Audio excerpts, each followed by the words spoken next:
All right, guys, so welcome back into another live stream. We have a special guest to talk over the course for you guys this week. Hazi's going to give him a little bit of an intro here for you. Yeah, it's we're pleased to be joined by Ben Haddon, a touring professional. He had the privilege to play a couple of the most pristine golf courses in the world, probably in both in the Chicago area, Medina and Olympia Fields, and the host of this week's BMW Championship. So Ben, if you could just tell everyone a little bit about yourself and about the course. Well, like you said, my name is Ben Haddon. I'm not sure if that's on the screen or not, but I run a YouTube channel. I was recently invited up to Chicago to play Medina and Olympia Fields. Unfortunately, I didn't film a whole lot at Olympia Fields, but I got to play the course, so I have a pretty good knowledge of it. And if you want to see Medina, I uploaded a video on my YouTube channel. It's actually 2 videos, every single shot of Medina, so you can check that out if you want. But that's not what we're talking about today.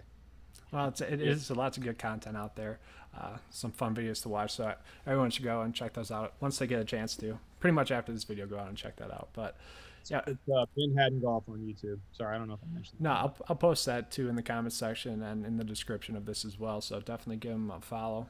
We did post that on Twitter as well if you guys follow us on Twitter. But yeah, we brought Ben in to kind of discuss the course because there was some talk. Tiger pretty much came out and said, hey, this course is going to be playing a little bit more difficult, playing like a U.S. Open, which confused some people because I know me and Hazi talked about it last week or yesterday. It's like 2003 course is going to play a lot different in 2020 than it did in 2003. That's just normal. We're going to expect that, but we kind of wanted to break it down a little bit more with someone who's actually been on site to see kind of how it's actually going to play. Yeah, it was they hosted the U.S. Open out there, and I don't know if you got that deep into it, but Jim Furyk won at 3 over par for 4 rounds. So it's clearly a very tough course, and Jim Furyk winning, it shows you that it's not exactly a bomber's paradise. You got to be able to hit it straight. You got to be able to hit good shots and make putts, and sounds a lot like Tiger to me, but there is the ability. I mean, that with the way the holes lay out, 7,400 yards, don't get super excited about that. It's not incredibly long for a par 70. It's pretty long, but Bryson's still going to be able to go out there and bully the course with his driver. And if one of those guys just gets to where they're hitting 10 fairways around, it's going to be mincemeat. There's nothing they can do about it. But if people start hitting in the rough, it's going to be a problem. Is it? I guess, yeah, go ahead, Hazi. I was just saying, like, because I played a course that's like 7,100 yards from the pits, but it doesn't actually play that yardage. So is that the same kind of thing with Olympia Fields? Like, yeah, it's 7,400 yards, but it's really not playing that long. Yeah, typically when something like that happens where the course plays a lot shorter than what the scorecard is, it's because there's a lot of elevation change. Yeah. So, like, if it's a course is 7,100 yards and it plays shorter, it's because you're going up to the top of the hill and hitting down to the bottom of the hill pretty much every hole. That's not happening in Olympia Fields. Every hole is pretty flat. It's going to be firm and fast because it's a PGA Tour event, but it's not going to be – it's going to be playing a full 7,400. But – again, when you got guys like Bryson and Brooks out there hitting at 350 on a string, it's not going to be playing super long. Yeah, so I have kind of like the course pictures pulled up right now alongside the live stream, so I'm just looking at the holes and whatnot. It seems like the hazards that are in place, it seems like they're not really going to affect the tour players that much. Is that accurate, or is it just going to make them club down in certain spots? Yeah, if you play the course smart, you'll never hit it in the crap. I mean, okay. When I played it, I hit a lot of irons off the tee. I was hitting a lot of 3 woods. I didn't play crazy aggressive for the most part. You're not going to hit it into a hazard, but you are going to be in rough that's that tall underneath a tree with no option but just punching out sideways. That's going to happen a lot out there. Gotcha. And then what about – go ahead. Sorry. And the way that like, especially even if you're in the rough and you have a shot at the green, those greens are so firm and fast that if you hit a shot out of the rough onto the green, chances are it's not going to hold. Okay, yeah, that was kind of going to be my next question. The greens are a little bit smaller. Is that right than, I guess, typical? Or I thought they were pretty big. But I like keep in mind the course I play here, Salina Country Club. The greens are minuscule, like they're all postage stamps. So if I go to any kind of PGA Tour course, they're all going to look huge to me. Yeah, that makes sense. As far as other PGA Tour courses I've played, they're not like, I'd say they're about average. Gotcha. Some of them are small, but most of them are going to be pretty generous. A lot of people on Twitter saying like how there's a lot of slope and undulation on the greens. Do you think approach is going to be the most key stat for guys this week?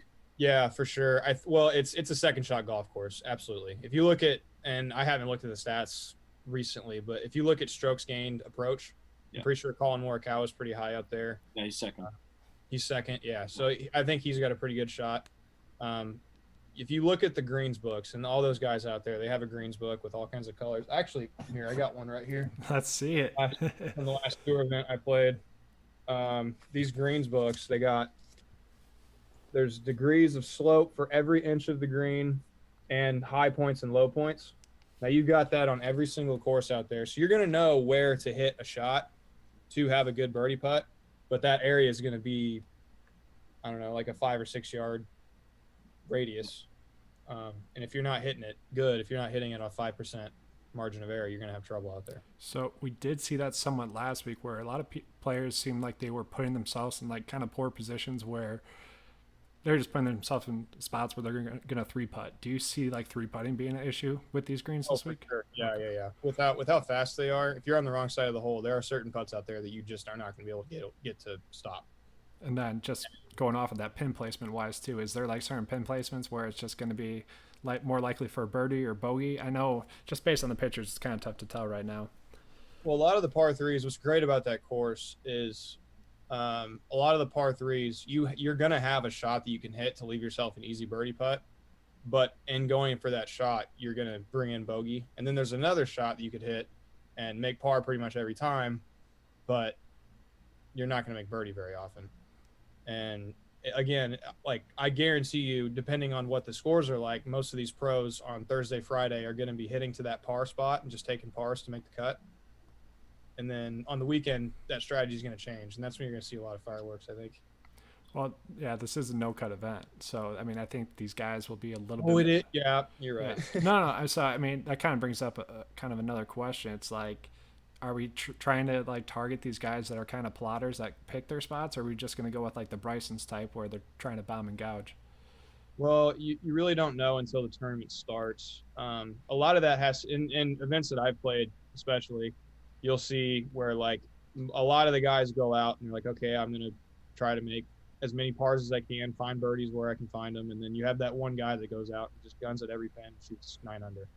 And in the second round, people are like, oh, 9 under's out there. I'm going to start going for that.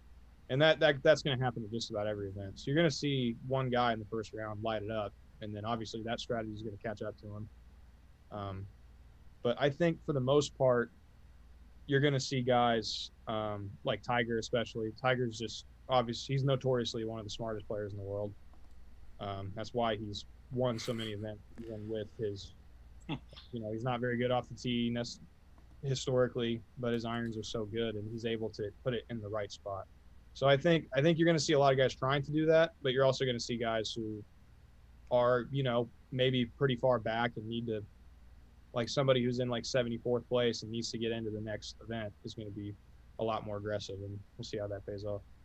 You were talking about a couple things about Tiger being like the smartest player probably ever, and you were talking about in the last video about certain places in the States or just climate-wise, the ball travels a little bit differently, and Tiger Woods is probably the best wedge player of all time. Wedge inflates his wedges better than anybody.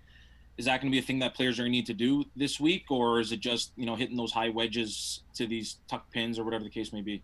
Well, if it is a contest where you want to hit high wedges to tuck pins, I would empty the mattresses onto Roy McIlroy. Yeah. I don't think it's necessarily going to be that. It's the Windy City. Chicago's going to be a little breezy, so I think Tiger's going to have a pretty good chance there. And as far as being the smartest player in the world, he's not going to you're very rarely going to see him make a tactical error. He might make a swing error, but yeah, he's not going to lose any shots to the field off his brain. Well, I mean, he's played horrible this year, and he's been able to, like, not horrible, but he hasn't played like in normal cells. Yeah, and he's been making cuts. So I think that speaks volumes to what you're saying there. It is ridiculous that he's making the cut with how bad he's playing golf. It's crazy. But yeah, I would still consider this a warm-up event for Tiger. He's got his sights set on the Masters, if I had to guess. I mean, I'm sure he's going to go out and play pretty good, but just based on what we've seen from him, I would say his odds are not something you want to bet on, which I know most people who know a lot about sports betting probably don't bet on the best player in the world because they're always going to be inflated. I think Me and Eric were talking yesterday just about like we were looking up putters that are better than this year, and it's like Benny On, Keegan Bradley, just like you can't fathom that those guys are better putters than Tiger Woods this year. But Jason Duffner, like, you kidding me? The guy's got the yips, and he's still a better putter than Tiger this year. So it's just crazy to think that he's shooting these scores, putting the way he is. Yeah, Jason Duffner's he's an interesting case. Yeah, one of the smartest guys on tour, but you wouldn't think that just by his persona. But yeah, it's surprising how bad of a putter he is, considering how good he is and everything else. So I guess I have kind of a random question for you. It's okay.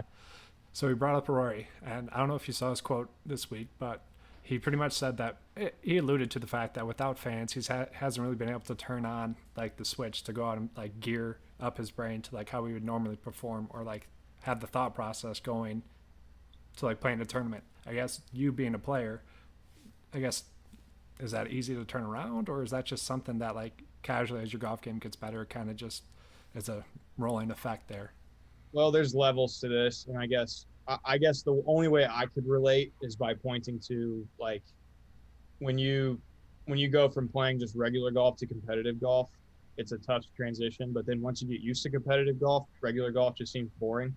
I would guess competitive golf with no fans versus competitive golf with 10,000 people following you is a similar transition, and I could see it being like that where, I guess to put it in like if you're a basketball guy and you're just out shooting hoops and you're not really competing at all, and then you get into a 5-on-5 game, it's going to be a whole lot different gear. No, yeah, it's not really an easy switch to flip. I've talked about this in videos before. They call it the juice typically, where if you've got a pressure situation, you feel the juice like adrenaline, and if you're able to hone it, it'll make you a better player. But if you're not, it'll hurt. I mean, we've seen Harris English, Daniel Berger, like Colin Morikawa, a bunch of these guys that typically wouldn't have fans, but them kind of really dominate, since the COVID break, I guess, if you will. And, that actually, you kind of explained it well, that could kind of be the reason why. It's definitely an equalizer. But I think it's just guys that haven't had the opportunity to get used to having a lot of fans around. Yeah, that makes sense. Rory's also talked about how, like, when there are fans, that it's usually lose a stroke or two around playing with Tiger. So it's kind of interesting hearing those thoughts when he played with Tiger this past week and nobody there, and he still felt like he couldn't get things going. So what's interesting is I hear one or two shots, and my first thought is, that's it? Yeah, exactly. One or two shots to playing with Tiger, I'd lose 5 or 6 at least. I'd be so mesmerized watching him. Like, I wouldn't care if I was hacking it around. I'd just be like, wow, playing with Tiger Woods. The first 4 holes, I wouldn't believe that I was actually like in real life. Right. If I'm playing with Tiger Woods and I've played video games where I've swung as him, and then he's swinging right in front of me, and I'm supposed to believe that I'm like actually playing golf right now, and I'm not just dreaming. So that would be an insane situation to be in. What's crazy for me is that, like, JT, I'm a 93. JT is born in 93 as well, and it's like he grew up watching Tiger like I did, and now they're boys. Like, that's just on a whole other level than just playing golf with Tiger. Now, like, you're buddies with him. Yeah, I saw that Matthew Wolff just turned 21, and that made me want to cry. That's very rich. When I think about how Spieth won his first event when he was 19, and like Victor Hovland's 22, like just turned 22, and it's just crazy how good these guys are. Yeah, it's ridiculous. I actually had a question that we talked about off air that I was going to ask you. Would you, as a player, rather hit every fairway or make every putt? Make every putt. Really? Yeah. What happens if you're putting for bogey every time or double? You know what I mean? You're hacking it up there. Well, if I miss every fairway, I'm not going to be putting for double every time. I've shot like, I mean, I'm trying to think because I've had plenty of rounds where I hit 0 fairways. I'm trying to think what the lowest one is. I think I've shot at Salina Country Club, my home course. I've probably shot 7 under without hitting a fairway. Yeah. I'm not going to shoot 7 under if I hit every fairway and miss every putt. Yeah. So I would, man, but that's tough. Because I guess if you're missing every single fairway, eventually you're going to start pumping them out of bounds, and then that'd be tough to make up. But I would say for me, I'd rather have, like, are you asking would I rather have 14 fairways guaranteed or 18 putts guaranteed? Yeah, like it's not that you're never going to make a putt if you hit every fairway. It's just that, like, if you hit the fairway, you might make some putts, you might not, or as opposed to you're never going to hit a fairway, but you're going to make every single putt you see. Yeah, I would. I personally, for my game, I would take 18 putts. But if you're, I guess, if you're like a 15 handicap and you lose 6 balls around, you probably take the fairways. Just guarantee that you're going to have a shot at the green every time. That's me. I lose at least 10 strokes around off the tee, so. So I guess that's the difference. Yeah. I guess that we have found our answer. Yeah, exactly. All right, so just to kind of circle back to like the course conditions and whatnot, if you had to choose like one, I guess 2 key stats to go off of: strokes gained approach, ball striking, total putting, or just like what 2 would you focus on the most? Three-putt avoidance. Yeah. Bogey avoidance. Yeah. I would bogey avoidance is a good one. I would definitely pick strokes gained approach. There are going to be a lot of guys. People are going to hit the fairways. I mean, a lot of these tour pros, if they're missing fairways with their driver, they're not just going to keep pumping driver out there. Yeah. I'm seeing videos. I got the guy that got me on at Olympia Fields. He's on site as a scorer right now. He's been sending me videos. A lot of guys are hitting irons off tees. A lot of guys are hitting 3-woods. There's not a lot of. I mean, if you're hitting your driver well, like if you're Bryson, you can put a blanket over 50 drivers in a row. You're going to be hitting driver everywhere. But I think strokes gained approach is going to be a lot more important than driving. So like with a lot of them going iron off the tee, that kind of makes me think like long iron accuracy or long iron, I guess, birdie or better percentage, which is a stat that the tour has. That might be an interesting one. What was that? Who keeps long iron accuracy? Who keeps that stat? Is it you guys? No, that's I did do like a hybrid stat for like long iron scoring, but it's like a combination of 5 different stats that the PGA Tour provides. Interesting. Yeah. Well, there was some tweets earlier that were saying, like what Ben was saying about how, I think even Tiger was saying, like, he's going to gear down off the tees to make sure he's in play, as opposed to, yeah, like you said, just pumping drivers. Because he did have that one quote that if you can carry it 320, you're going to have some advantages on certain holes. But, yeah, like I could totally see Tiger just hitting 10, 11 fairways, just hitting that low 3-wood or stinger off the tee or whatever, just to – because he's still the best iron player on the PGA Tour right now. So, I mean, like, and long iron especially. That's what made him so good early on, just so that he hit his long irons better than anyone else. Yeah, and it makes it so much simpler because these utility irons that these guys are using now, or that Tiger's using now, he's going to be able to get it out there 280-ish. Yeah. Yep. And on a 450-yard par 4, if you're able to hit a 2-iron, hit the fairway 8 out of 10 times, and then have an 8-iron into the green, that's going to be huge, especially for Tiger. I don't know what the stat is necessarily, but I doubt he misses the green inside of a 7-iron incredibly often. And then you got a guy like, I don't know, just some random player who's trying to smash driver out there, and he's stuck in the rough under a tree. And Tiger's 70 yards back in the fairway, smiling. Are there any holes that you can think of that being long off the tee is dramatically more advantageous than being average off the tee? Every par 5. But it is interesting. Like, the design of the course is so good. So number 1 is the first one that kind of springs to mind, where I hit the ball pretty far. I hit one probably like 350 off the tee on one. I was a little bit downwind, got a really good kick. So I had whatever it was. I think I had 250 or 260 into the green, which is reachable. But the way they designed that hole, if you're anywhere from 270 to 240, basically, or 220 or whatever, like reaching distance. So if you hit a really good drive and you're out there in reaching distance, it's a downslope on an uphill shot where there's a bunker in front of the green, and it makes that shot so difficult. So I mean, if you're able to hit it far, it's an advantage for sure on all the par 5s. But they have designed the course in a way that it's not going to be easy, but you do have the opportunity to go for it. Because so Bryson almost drove 10 today in that charity match or whatever, which was insane. So that brings up a whole different question. It's like, how much easier does the course play during those charity events? I mean, they got to play a lot easier. No, go back. Did you say Bryson almost drove 10? Yeah. You got to look that up. What tees were they playing? I don't believe that. Yeah, look at it. Morikawa was like, man, that's by the green. And then they just all started laughing. And it's like, yeah, legit. Look it up. Right by, like, maybe 20 yards short, 30 yards short. Okay. Now I really feel inadequate because I smoked a drive on that hole and I had like 110. Well, I have like the PGA Tour's description of what to do. It says like just put that ball like 300 yards, 280 out, and leave yourself a nice wedge in. That's all, Eric. Just put out there 280, 300. Like that's all you Hey, have to do. for a tour pro or anyone that's like a decent golfer, that's like normal.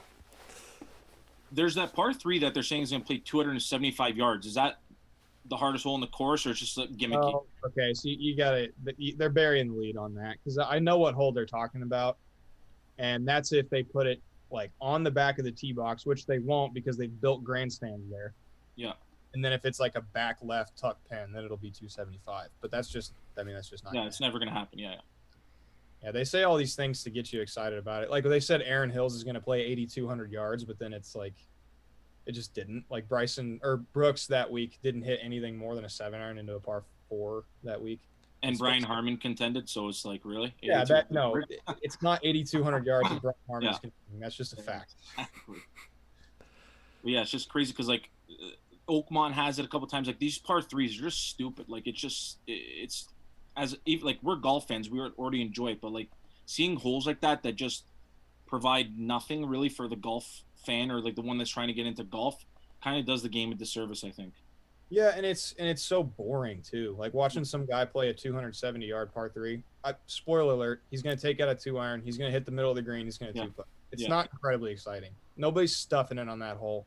Nobody's doing anything crazy. I mean, it's like it just makes the course boring. All that it does is you look at the scorecard and you go, oh, wow, that's it. Bogey hole. What did you shoot at Olympia Fields? I can't remember if you put it in the video or not. I shot 74.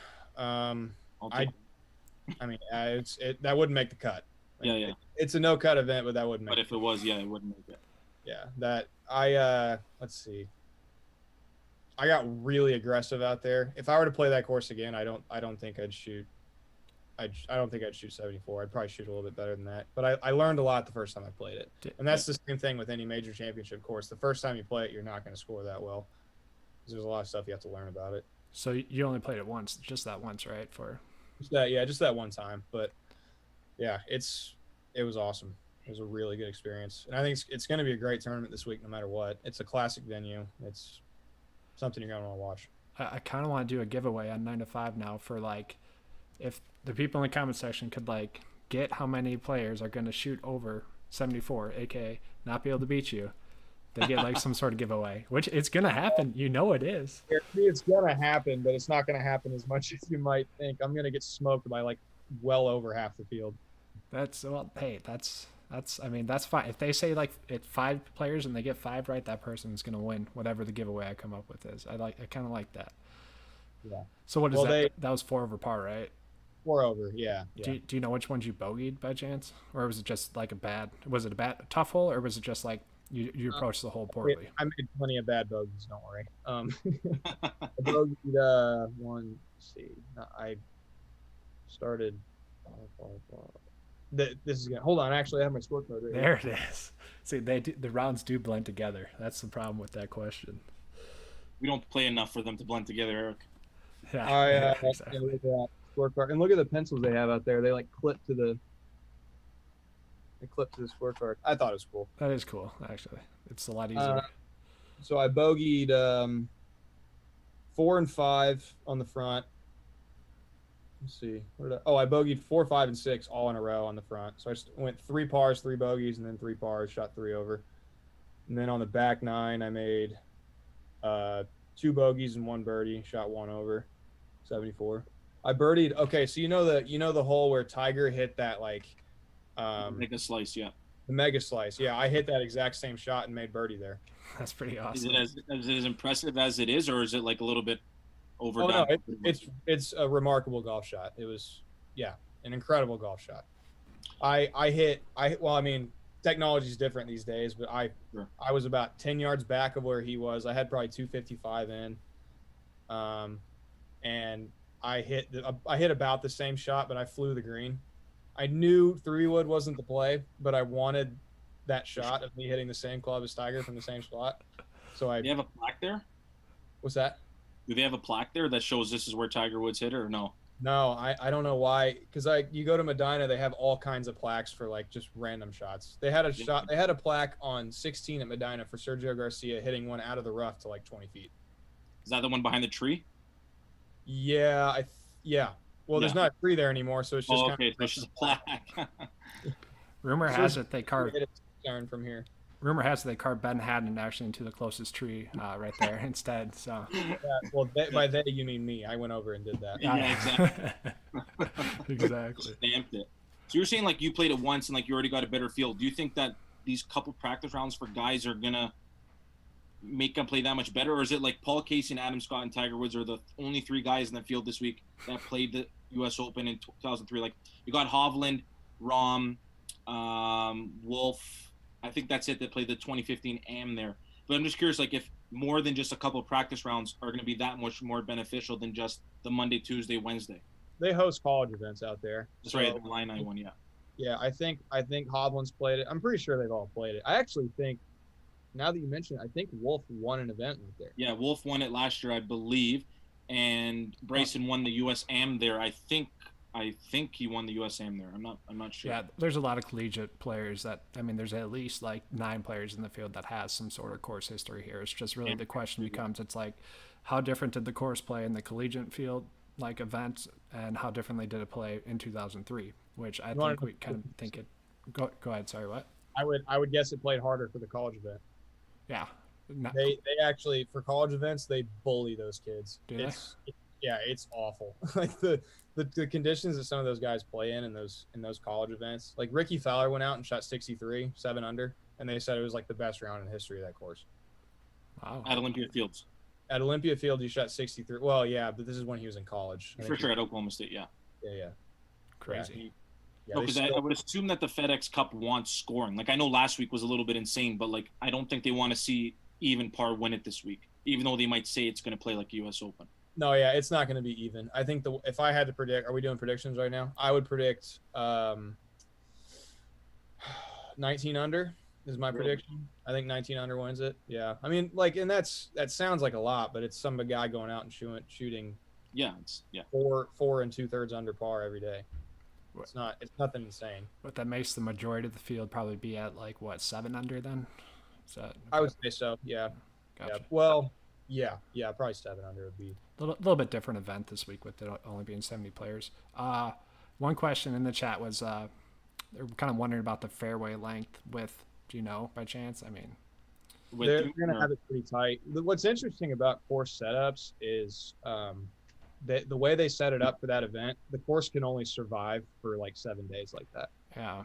Right after the tournament, they are going out there and they're just dumping gallons of water on every square foot of that course to try and save it, because it's going to be like, I mean, you can play it the day after, maybe 2 days after, but then they're just going to shut it down and try and save it, or else they're going to have to, like, the way that they set it up is so irresponsible as far as like agronomy goes. They double cut and double roll every single day that they're out there, which is just awful for the greens.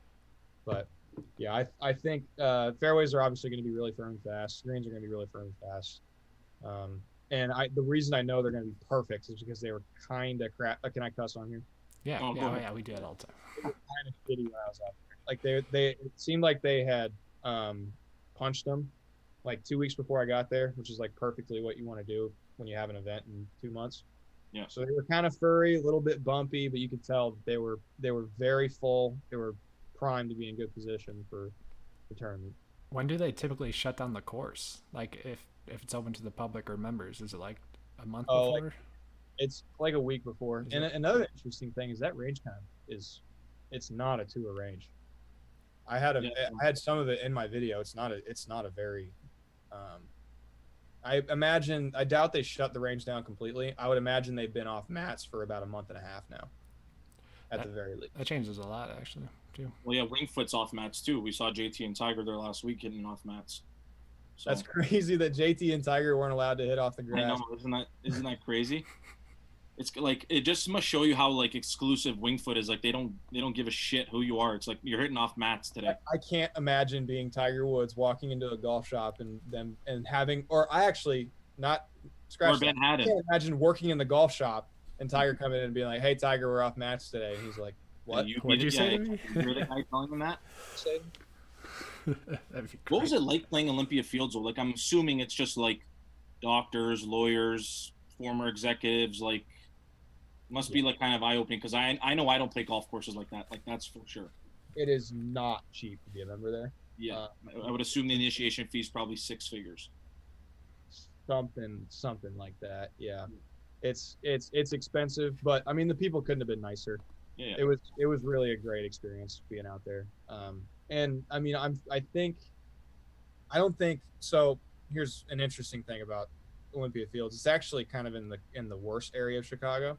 Mhm. It's on the south side, which is considered like kind of the lower income area.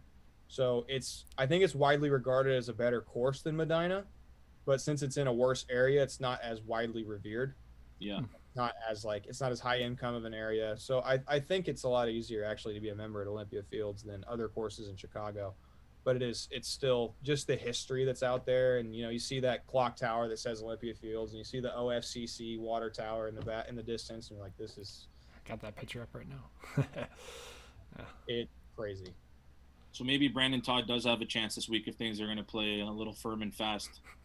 Because that was a concern me and Eric were talking about at the beginning of the week, that just like I think it's going to be guys that hit it like long off the tee, but they're in the rough. But now they're saying that the rough could be 6-7 inches some places, and you're saying, and a lot of people are saying it's going to play firm and fast. Where 3-wood for a lot of these guys are still going to go north of 300. Well, pretty much we kind of thought the PGA Championship would be more penalizing than it was. We saw a lot of players like, who was it, Haotong Lee, didn't make like a single fairway and was in the lead at one point. It's like, it's not going to play like that, right? I mean, it's going to be somewhat penalizing. Well, the interesting thing about it is you can make the rough 6 inches tall. If someone's hitting a wedge into the green, it's not going to matter a whole lot. Yeah. So Bryson is going to go out there and rip dog on every single hole, and he's going to have 110 yards into every single hole, and it's not going to matter how far out he is as long as he's between the trees. He's going to be just fine. Yeah. But right, it is going to allow people like Brendan Todd, if they hit the fairway and they roll in the fairway and they don't just land in the rough and stick, they're going to have a really good opportunity to go out there and score. Yeah, that makes a lot of sense. All right, boys, I'm going to have to actually cut it short. I got to be out here. I got to be leaving here at 5:45, and that's in 2 minutes. So yeah, definitely. We appreciate you being on. We'll put that video, put a bunch of videos actually in the link in the description below. Put your channel in there. Definitely, everyone give Ben a big thanks. We appreciate him being on. It's good course insight. Thank you, guys. Thanks, buddy. Want to give a plug real quick, or you had Oh yeah. So Ben Haddon Golf on YouTube. Ben Haddon Golf on Instagram. I post a lot of like tour vlogs. So I travel around. I play on the APT tour. I play a lot of mini tour events. I'm trying to make my way to the PGA Tour, but I feel like this kind of in-between period between college and making it to the tour is widely underreported. So I'm trying to give a first-hand account of what it's like to be on a dev tour and out there struggling and trying to make it work. It's expensive. It's tough. It requires a lot of fundraising, a lot of really good golf, and traveling and staying in crappy Airbnbs and being scared out of your wits sometimes that you're going to get murdered when you stay in an Airbnb that looks like The Shining. But it's a lot of fun. I think if you're into golf and you're into kind of the lifestyle of what it's like to be a tour pro, check it out. And that's pretty much it. All right. Thank you, guys. Yeah, thanks for being on, Ben. Take care. See ya. Yeah.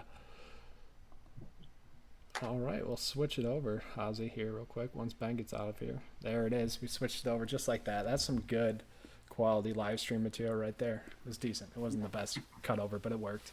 That was actually some really good insight. Appreciate Ben coming on. Man. It's just like, especially because having a guy that played the course that. Because even like I follow a shit ton of Tiger Woods accounts on Instagram, and they were showing not every shot, but a lot of his tee shots were irons and 3-woods. So it makes sense that he's saying that.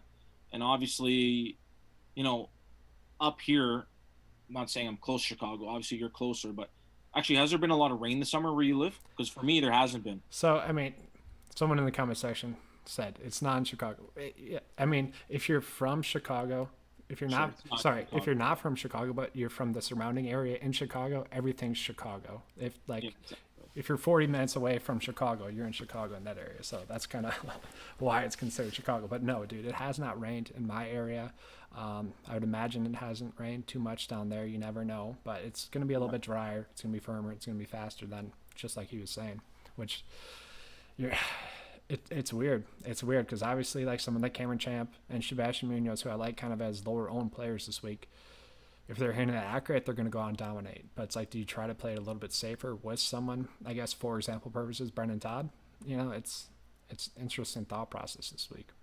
Yeah, and I think that it's one of those cases where you'd rather have a 20-footer up the hill for birdie than like an 8-footer downhill. And he's talking about the undulation and the slope. I think it's literally going to be a spot where you miss it the best, maybe. And it's like, I think Tiger Woods has been the best golfer because how many times do you see guys that are good golfers, but like for some reason or the other, they shoot like a 6 over in the first round. Like, when does Tiger Woods ever do that? Now, on the other hand, he rarely goes out there and shoots 8 under, but he's just plodding himself along. He's picking his spots, and he knows it's a marathon and not a sprint. So that's why maybe at a golf course like this, with the greens the way they are, it could benefit Tiger in terms of, okay, I'm just going to hit it here. I know I'm 140 yards, but I'll take my 30-footer. I'll two-putt, and I'll get out of there, as opposed to trying to attack this pin, coming up short, and now I'm dead.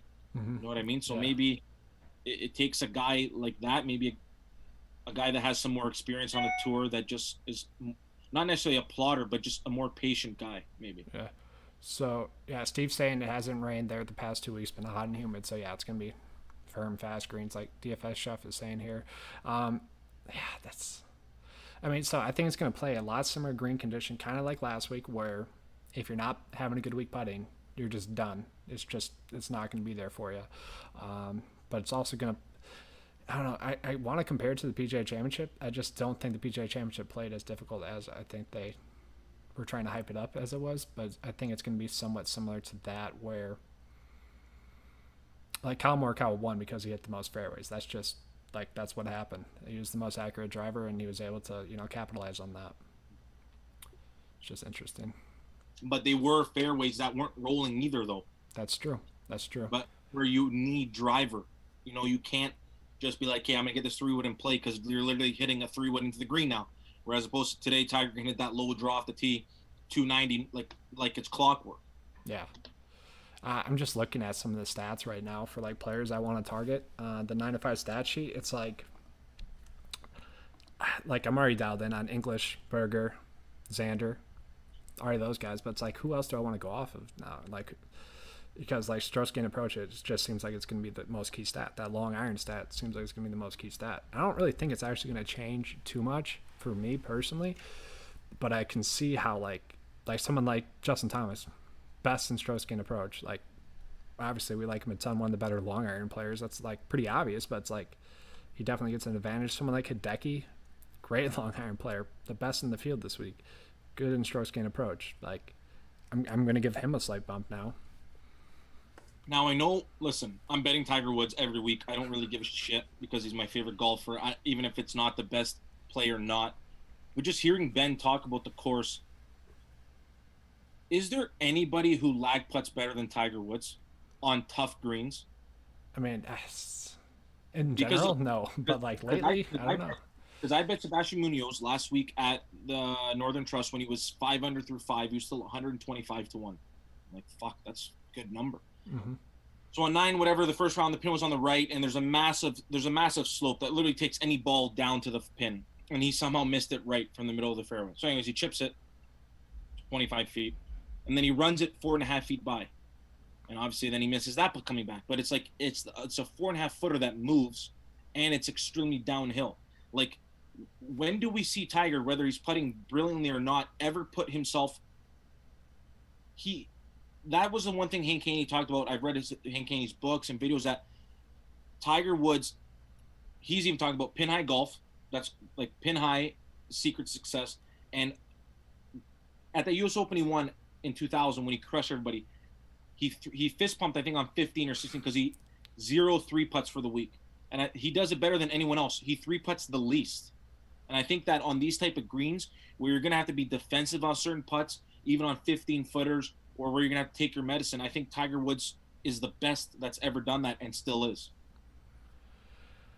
Yeah, I mean, I agree. I mean, I like Tiger a ton. I mean, I don't mind it. He's going to be a lower owned play, I think, this week, so I don't mind. I definitely have a little bit more than him this week than I have in other weeks, just because I do think he's playing 2 events in a row. I think, like kind of what Ben was saying, it's like you kind of just got to play a little bit more to get into that mindset, and I think that's kind of why we're seeing Tiger kind of gear up. But DFS Chef brought up kind of a good point. He thinks like Russell Henley, great recent form, is going to set up better for someone like him. But that brings up a better question for me. It's like, what about Kevin Kisner? Great recent form. I mean, yep, great recent form. You told me about this yesterday, and I said the guy who has Kisner's the most fucked. But if the course is playing the way it is, absolutely, I don't see why not. Yeah, honestly, for like DK purposes, I might like just smash like what was it, English, Hatton, Hideki, Kisner, and then just fill in where I can. Yep. Yeah. But that was some valuable information. It was. I enjoyed that. We'll definitely have to give Ben a couple of plugs here, probably next week as well, just to help him out. He's growing as we are too. It's kind of like pretty interesting to see, and like honestly, those videos are pretty fun to watch. Kind of just the grind of kind of the tour system. Sure, man. But not staying at the Hilton. You're trying to find a place for $20 a night. You know what I mean?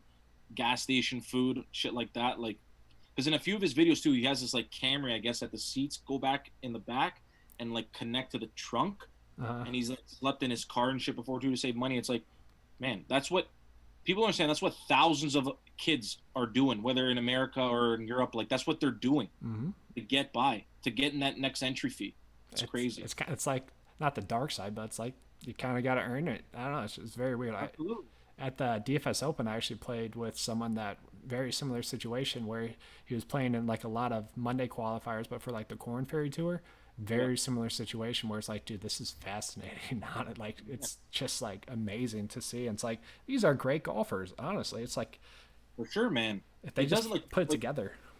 Last year, I think Richard Wierenski missed. I think he came 126 last year because I just don't know offhand who was 125 this year. Like, what's separating Richard Wierenski from last year to a Ben Haddon or to my buddy who plays or to like.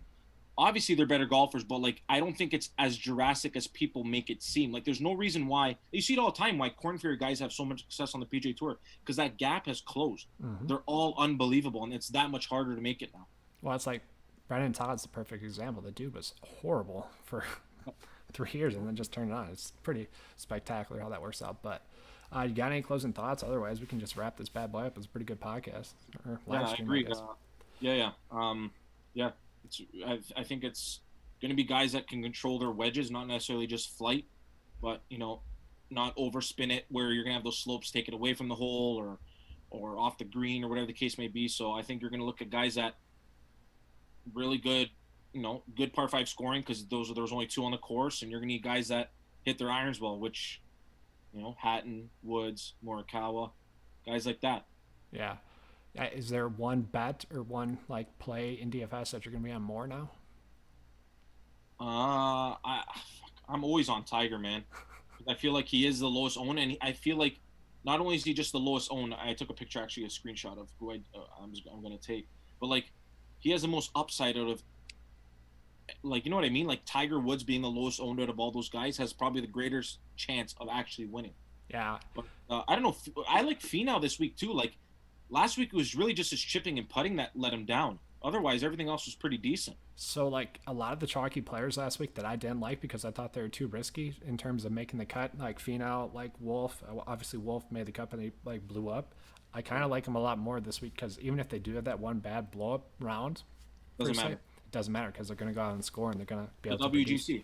Yep, exactly. So, especially in an event like this where if you're hitting it well, it's going to help you a little bit more. But...